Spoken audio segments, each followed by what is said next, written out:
Is everybody in? Is everybody in? The show is about to begin.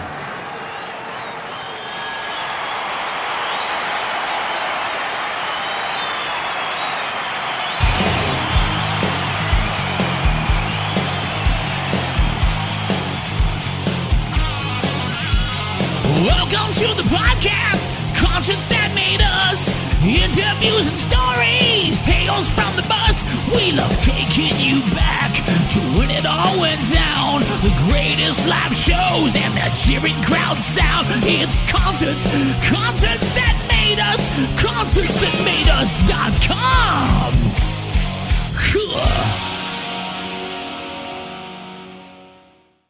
Alan, welcome to Concerts That Made Us. Thanks for having me, Brian. It's great to have you now. I'm looking forward to diving into your music. Now, changing the design is a pretty interesting approach to music. You kind of use it as a conduit to reach people on a deeper level. Take us a bit deeper into that. Yeah, so I'm a multi-instrumentalist, and I've learned to connect to music through playing different instruments. And I definitely put a lot of effort into trying to have it come across to the listener as an emotional journey with that.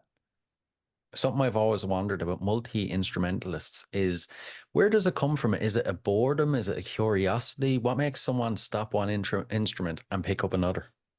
That's a good question. With me, I was a drummer for a really long time. I dabbled in guitar. When I was a kid, I used to hold one next to me and it felt really good, like an acoustic guitar, the resonance of it. But it no single instrument was checking all the boxes of how I wanted to feel when I was playing. So it's more of the emotional part of it. It's like guitar says something that I can't say, and drums say something that I can't say in words. And putting them all together, then I actually feel like, okay, now I can talk about my summed experience this way. But it wasn't easy learning all of the things to say what I want to say. But I knew that was kind of, drumming for 15 years. I'm like, it's just not, it doesn't feel the way I want to feel, like. Yeah, doesn't scratch the itch. Yeah, exactly. So I wouldn't say it's boredom really. My musical journey is just, I can't find anything else that I connect so much with that I find in everything. So yeah, not boredom, just maybe a little craziness. I like it. I like it. And I'd love to dive into how you approach writing then. I'd say it's a very interesting process. It, uh, yeah, I start with like a feeling. I'll be going somewhere, I'll be going through something, and I'm like, I have a lot of feelings all at once. And that's normally when I start the writing process. And normally the way that goes is I'll have the guitar next to me, like when I was a kid. And I'm like, this feels a little bit like, the resonation of the notes I'm playing. It feels kind of like how I'm feeling inside. My emotional pieces are connecting to that. And then once I have like a guitar riff, most of everything falls into place. So drums will come in, bass, and I'll write it all in my head, basically. And once I have enough to kind of set up shop and start recording, most of it's built in my head first. And a lot of it is, I'll have different renditions of it too. So it's like, well, I don't want the kicks to do this, but we'll try this way and this way and this way. And I'll kind of put it in my mental Rolodex to come out in the recording process. But then once that's laid out, then I refine it inside of recording, because I can do anything I want. In my head, I'm like, I only have so much storage in here. And I'm like, okay, we finally have this. So now I can do what I want. I can add this kick here. I can play this. I can add bass here, the synthesizers, and, vocals come last with that. And then I just try my best to talk about that journey vocally. What I'm saying musically. It's right. And your last release, Soul Dissection Experiment, you had a pretty amazing team behind that record. I mean, they've worked with Tool, Metallica, Ozzy. How did you get that team and what was it like to be in such good hands? Yeah, that was an amazing situation that happened. So, Tom Gordon, who is with Ozzy and Dr. Dre, and currently he's with Whitesnake, but he's been a longtime friend. We've worked at the same recording studio for a really long time, but we've just been through so much together that he recorded the whole last album. He was the producer. This one we did a little bit different. So I tracked myself, and then we went to Tom for tracking vocals. And then we went to Sylvia Massey for mixing, and that one was just a cold call. I'm like, you know Right. what? Who this particular journey was really important to me, to get it right, to try and capture what I have, because this is a long story short. I lost the ability to sing for 5 years, Oh and my this God. was coming back off of that. And I didn't know if I was going to be able to sing. I didn't know what this process was going to look like, because I basically, if I can't sing to finish off the project, if I can't finish off the songs, I don't even know how to think about them. So I kind of like I gave up on trying to be musical for a while because I couldn't get the vocals together. And it was ENTs, a lot of doctors and stuff, and I finally went to a speech pathologist, and she recommended this thing called strophination, and it strengthened my muscles again and got me to remember what it was like to articulate vocals in that way. And it was that was an incredible piece, but I didn't know what was going to come from this. I had no idea, but I'm like, I just can't not be a musician. This is terrible. This is the worst thing ever. So anyway, coming off of that, I'm like, I feel like whatever that journey was the right thing for me at the time, and I liked the product that was coming out of it. And I'm like, I'm gonna see what I can do with people that I really idolize or love, you know. So, and Sylvia was a big part of that. So they heard some of the demos and they're like, all right, let's do it. And so I went up to Oregon, and then mixed with Sylvia, and that was a super fun experience. Just she's such a great person, and her manager Chris is a great person too. So they were just an incredible experience. And then Ruben was a recommendation. Actually, Lurson was a recommendation from Sylvia. She's Right, like, right. we've always wanted to work with these guys. You know, why don't you go that route or try? Um, because Sylvia is starting to do immersive mixing and stuff, and they were talking to Lurson about immersive, and it's pretty serious. But anyway, that's how I got a hold of Ruben. I just called it and I'm like, hey, this was a recommendation from Sylvia. What do you think? And he's like, let's do it. And this was like still in the middle, well, I guess a little post-pandemic when it came to that. This I think that was in late 2020 when we Right. were doing that. And I think I was the first client back inside of the studio with Larson. So it was pretty serious. I'd say But so. but Ruben is an amazing person to work with as well. He knows exactly what he wants, and then he can listen to what you're saying and then blend the two to get the best of the product. So it was such an awesome experience with everybody. Yeah, yeah, I could imagine. I have to ask, when you lost the ability to sing, did you ever think about maybe stepping away from the vocals, getting someone else to sing and you'd play the instruments? Yes, I did try that because unfortunately this happened right after I released the previous album.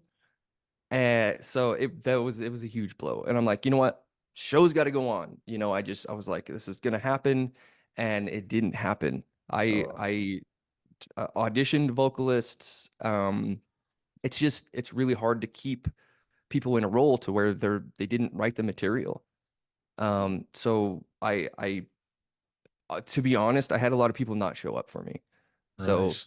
yeah, so that was a big part of the process of me just being like, maybe I'm being told something, you know, maybe this is saying that I'm done, you know, Yeah. like can't I can't articulate this in a way that makes sense to me.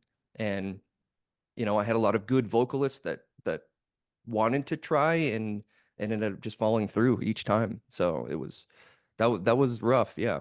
Yeah. Oh my God. And how did that time period then reflect in your lyrics? Pretty much this whole album is, I would say probably 7 of the songs out of this album is about that journey and the journey back.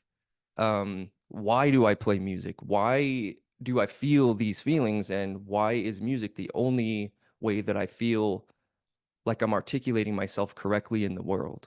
You know, and it was kind of, existential crisis situation, but a lot of the album is about that. And but it actually helped me understand myself a lot more as an artist.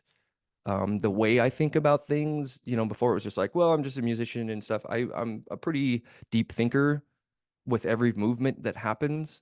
Yeah. I overanalyze things or hyperanalyze things, and I don't tend to focus on like the event. I focus on the events between the events. So it's Right. like when I look at something, I'm looking in between instead of looking at the focal point. Mm. Yeah. Uh, but yeah, a lot of these songs are about the journey back.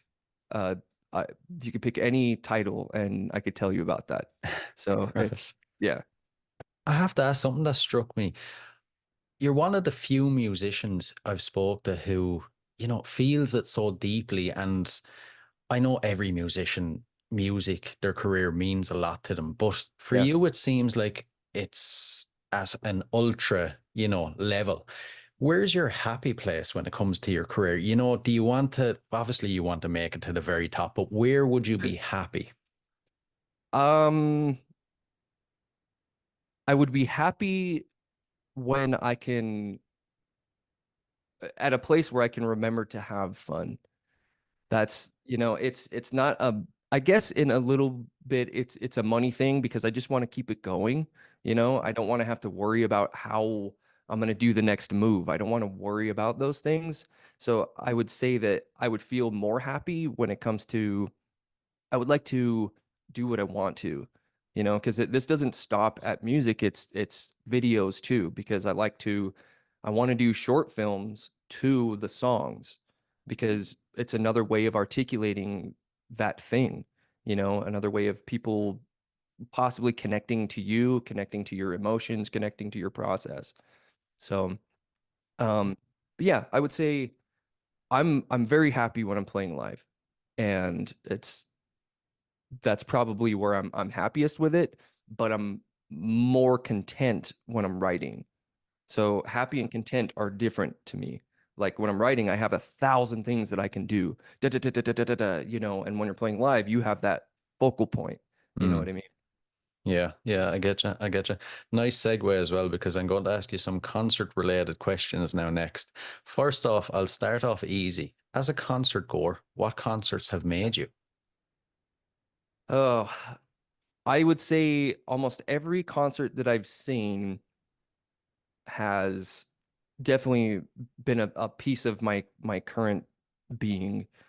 I would say my first concert was Van Halen, and that was when they were touring with Vince Neil. So this was with Hagar, and something the place that I saw this at is an incredible venue. It's in Park City, Utah, Right. and it's an outside venue, and there's something about that place that has incredible shows. And I think people have better shows there. I think their energy is better.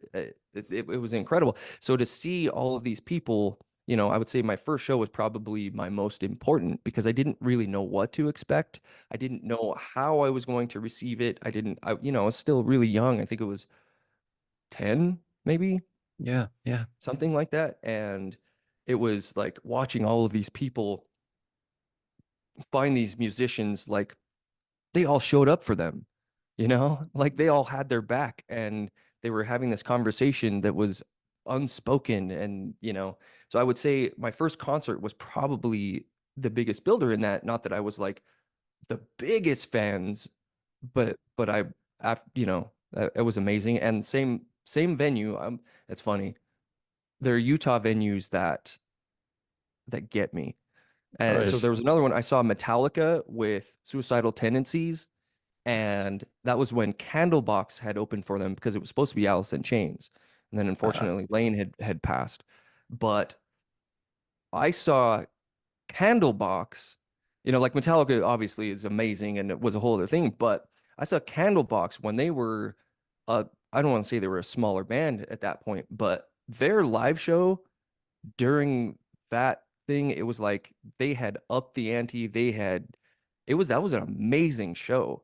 And it was raw, it was yeah. powerful. And it was like I did not expect that from Candlebox Yeah. during that time. And they blew me away. So I would God. say that was another one, but each show that I've seen really has been incredible. Here's a weird one. Live sound wise, Right. undefeated is the band Jackal.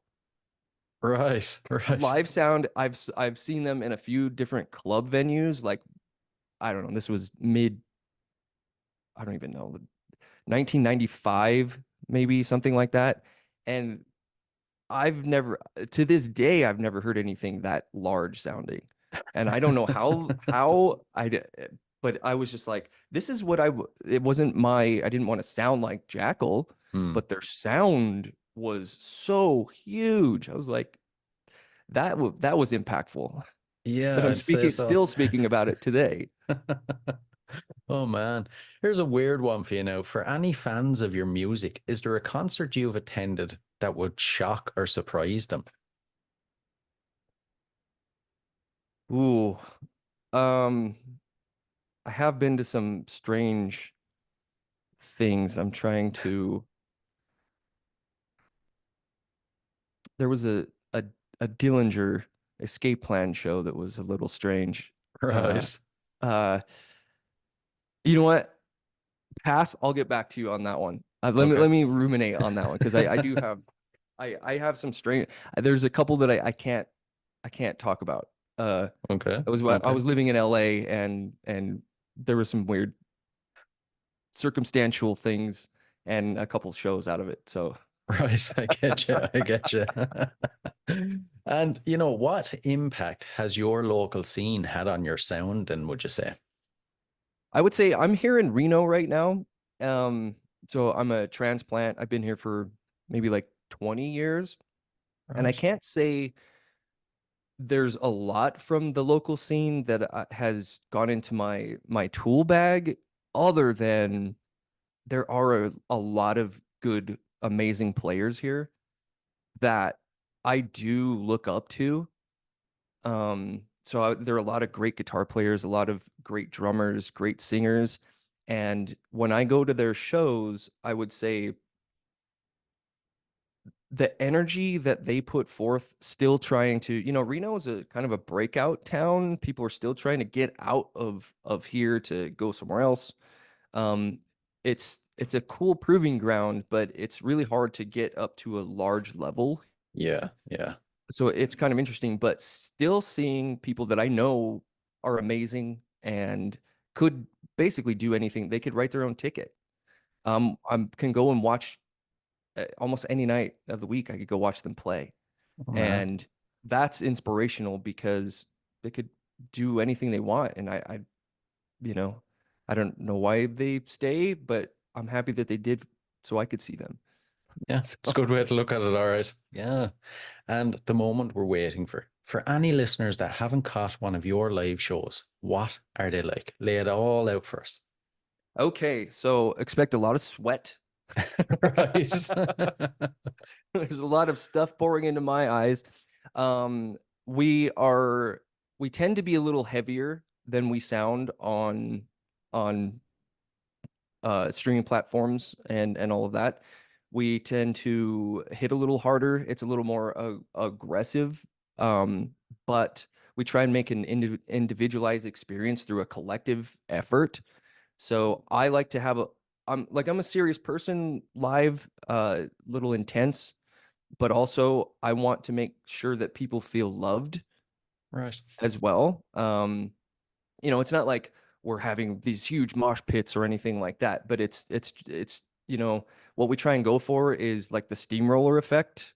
You know, it's like everything Yeah. is so thick and big that it just keeps coming, keeps rolling over you, you know, with the thing.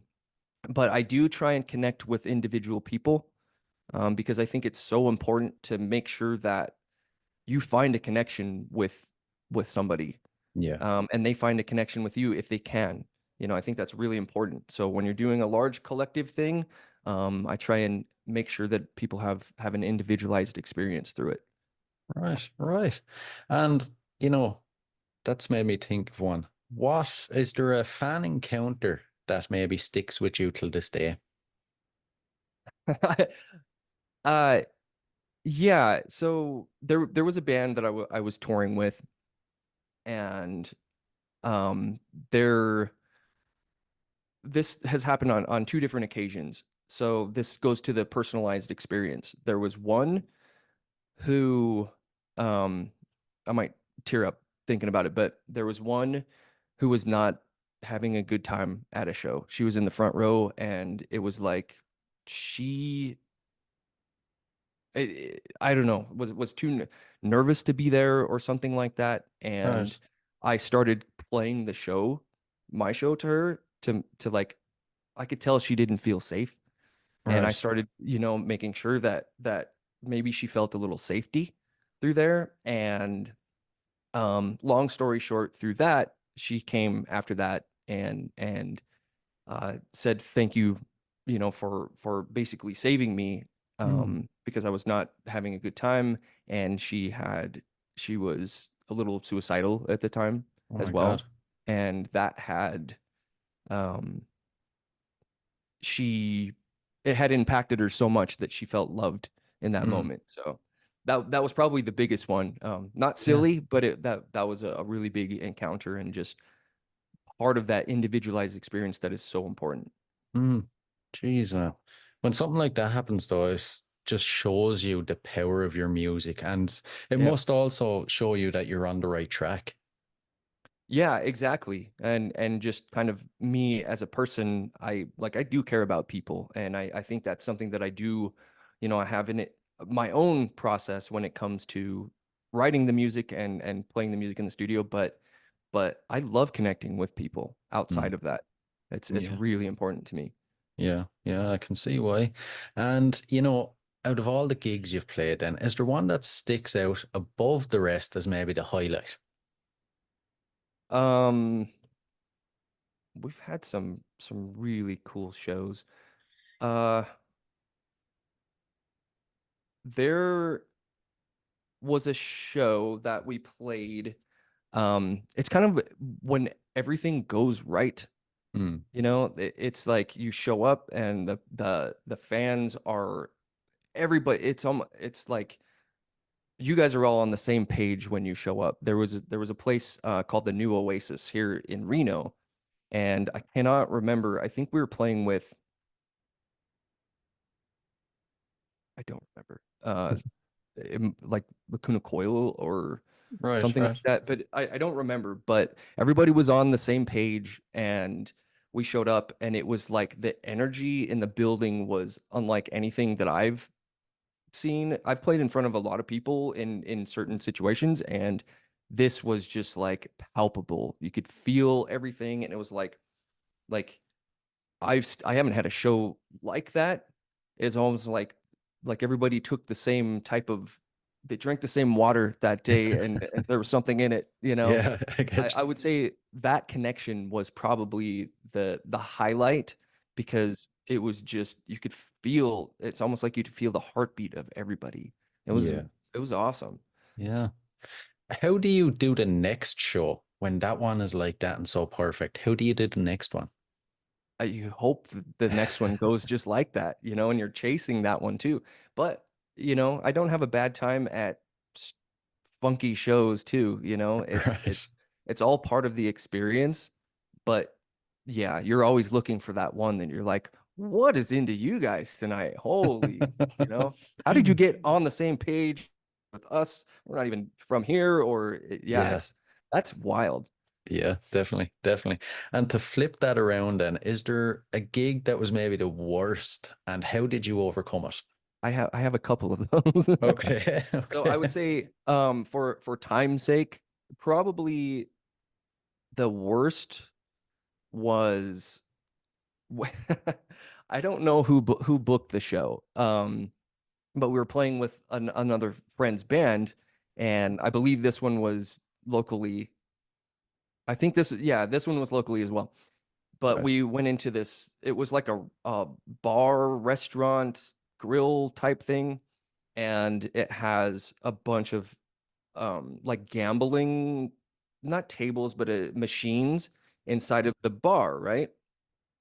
And when we showed up, I was like, "Did anybody promote for this?" And we were just like opening for another band, and they're like, "We don't know. Oh man. I don't know." So we showed up, and there were, I would say, maybe like 6 people on the Oh, machines. There was like nobody yeah. there, and we started playing, and it was after the first, I would say, 10 notes, we knew Yeah. that we were not playing the correct venue for us. We were way too heavy for the venue. The 5 or 6 people that were at the machines filtered out. So Yeah. we had cleared that, Oh, the 5 people. Hey, they were just not expecting that. And the uh, owner at the time, who there was somebody else who took that place over, and the other guy was a lot nicer, but the owner was like, "You guys got to shut it down." He's like, "You guys, like this is not what I signed up for." And I'm like, "You didn't sign up for like a rock concert?" He goes, "No, we thought it was going to be covers and all this other stuff, so we just had to right. stop playing." Oh my God. It was like, I'm like, I'm gonna find this funny in the future. Mm, This is a funny scenario right now. And I was like super pissed at the time though. I'm yeah. like you do your research before you book a band, you know? I Yeah, don't know, exactly. but I don't know who booked it, so I don't know what they were told either. So it might have been, I don't know whose fault that was. But yeah, clearing out 5 people and then just needing to stop after your first song that's a Yeah, little, I that's was not like, the best. yeah, you get ready, bring all the gear, yeah, that was Yeah. Did you at least get paid? No. no. Oh. No, they didn't pay us either. It wasn't that one wasn't our gig. So the other band didn't get to play either. Oh And man. I mean, they would have had the same issue. We were very close in the same Mm, genre. yeah. So Jeez. can you imagine? It was like, well, there's nobody here. We'll just play to the hole. Oh, we can't play to the hole. I see. The hole Yeah. doesn't like us. Oh man. And when it comes to showtime then, pre-show and post-show, how do you psych yourself up? And then afterwards, how do you wind down? Oh, the psych up is tricky for me now because I have to warm up a lot vocally.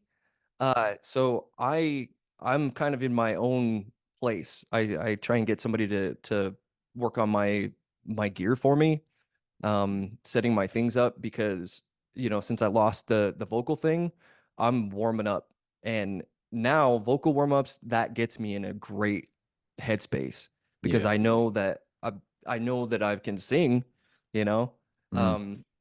So you back in the day, it was a lot of beer, a lot of a lot of drinking and things, uh but yeah, I would say vocally now, it when I'm doing vocal warm-ups, it's a bit of like, I don't know, that regimen is close to me now.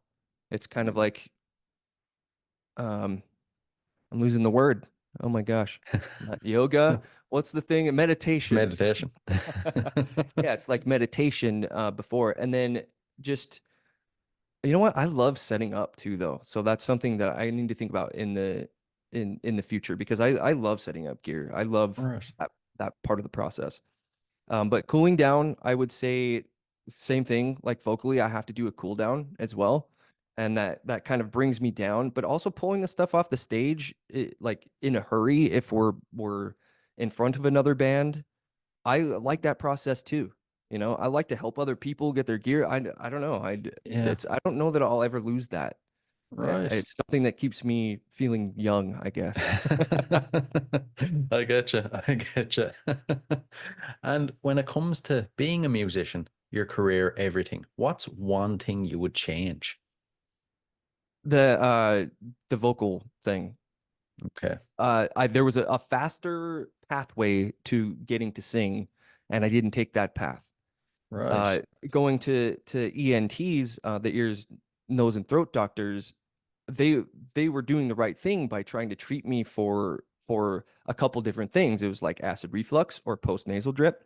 Mm. Um, but I wish that I would have seen a speech path at the same time, Yeah. Yeah. because we were treating something that it wasn't helping for months and months and months and months and months and months and months, and it didn't help. And the thing that helped me, there was a much faster pathway to that. Um, the album I think is better for it, but I personally, that's one of the things that I wish. Yeah. Yeah. I Yeah. get you. hmm Yeah. And when you think about the future, how would you like to evolve? Say, what would it be like, say, in 5 years' time? I really want to be playing. I want shows to be in the bank, um, when I look at the calendar. So just at any moment, be like, okay, this and this and this and this. I like to be in that frame of mind.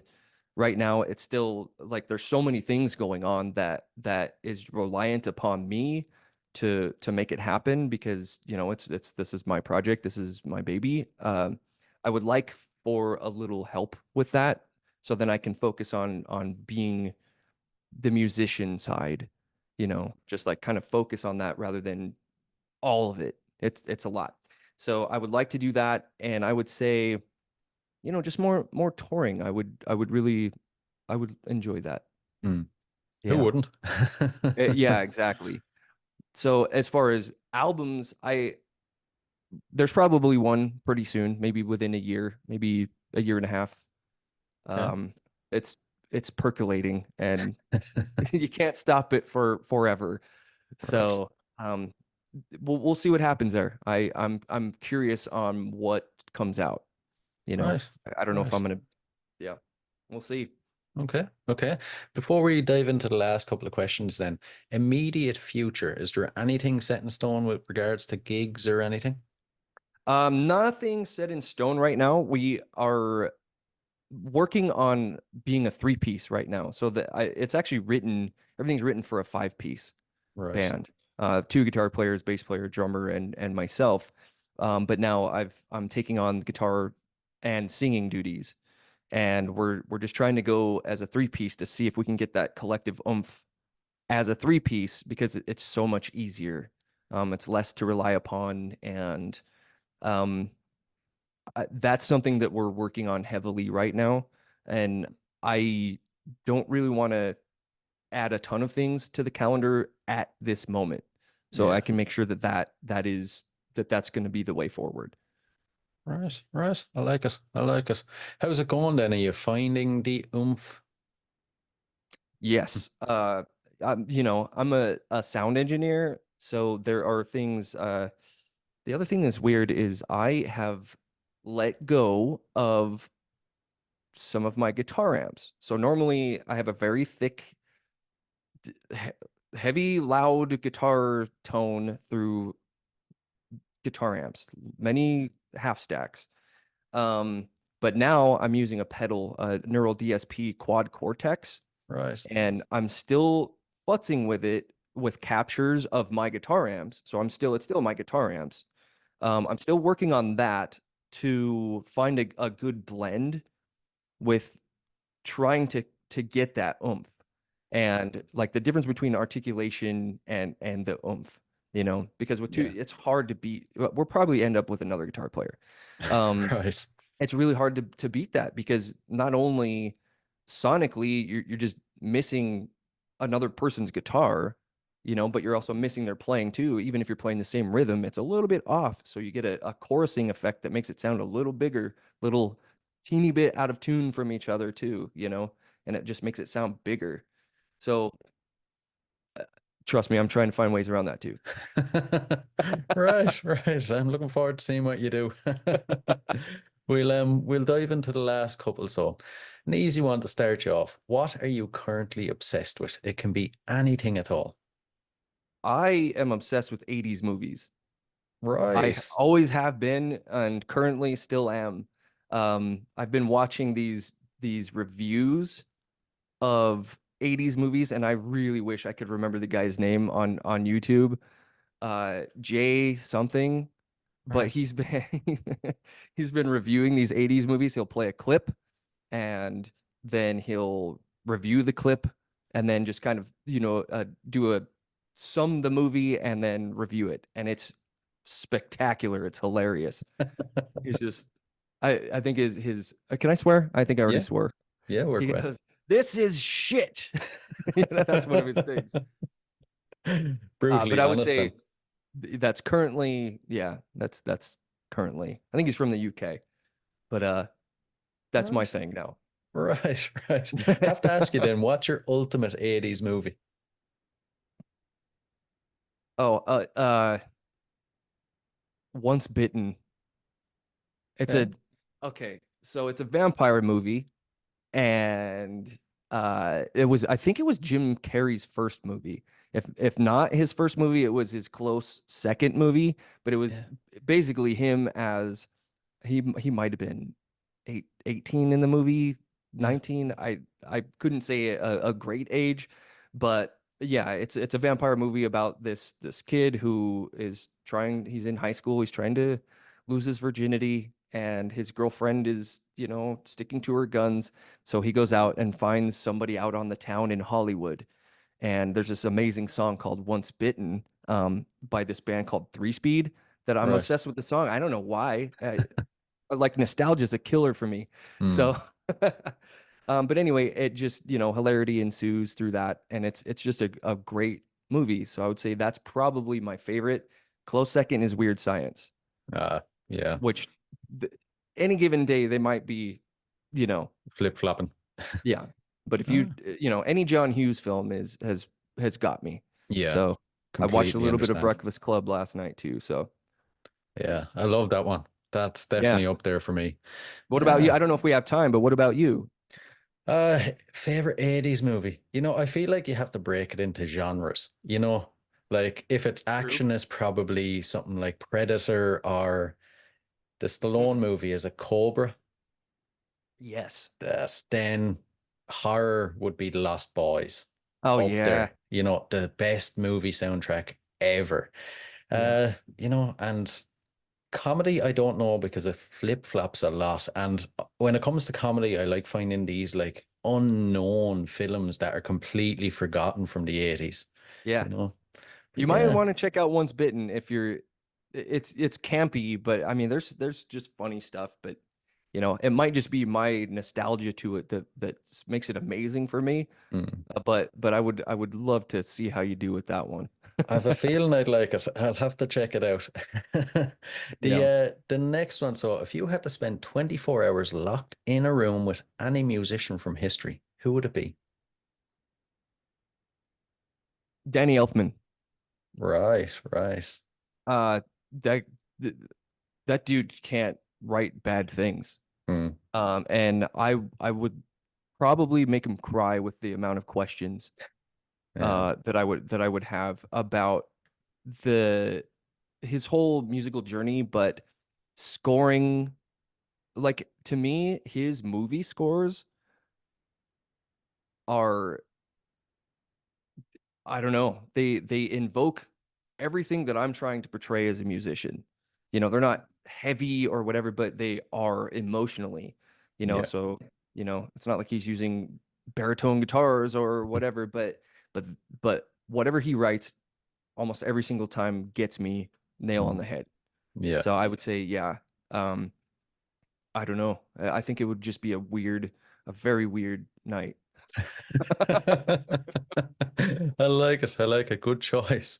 And the final one, so what is your go-to album? I would. There are two go-tos that I have, but I would have to say Typo Negative October Rust Okay. is my go-to because I can, again, nostalgia. Um, but they really took a lot of chances with a lot of their sounds and the way they created a scene with everything they were doing. It helps me reset. It helps me re-immerse.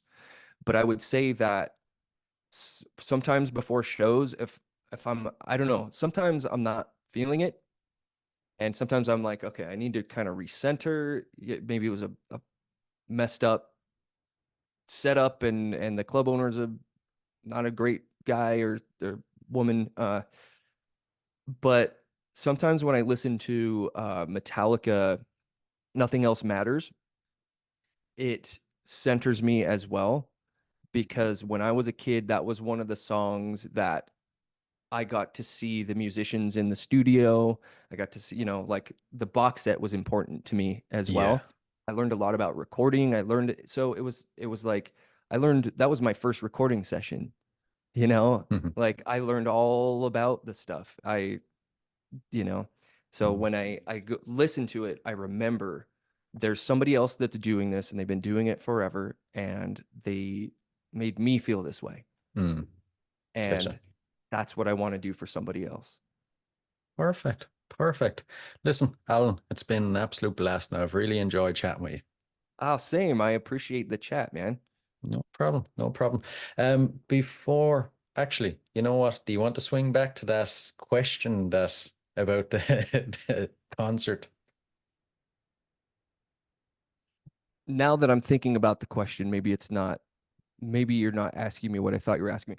So I have attended Hesha. Okay. Um, who else? There's another band. Um, I love Huey Lewis and the News. Okay. So that was one.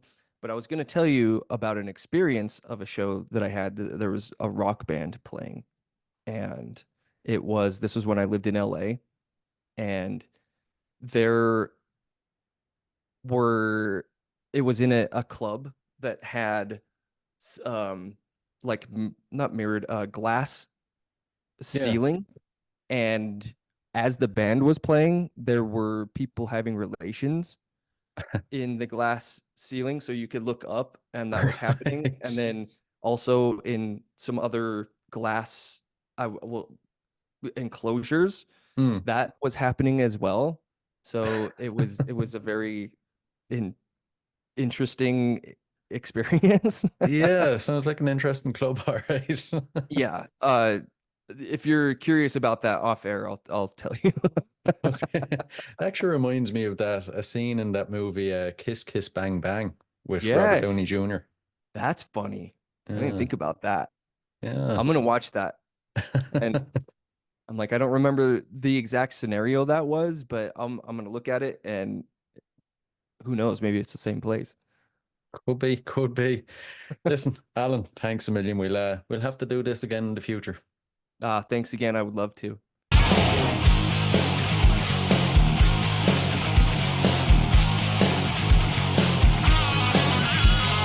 Welcome to the podcast, conscience that made us.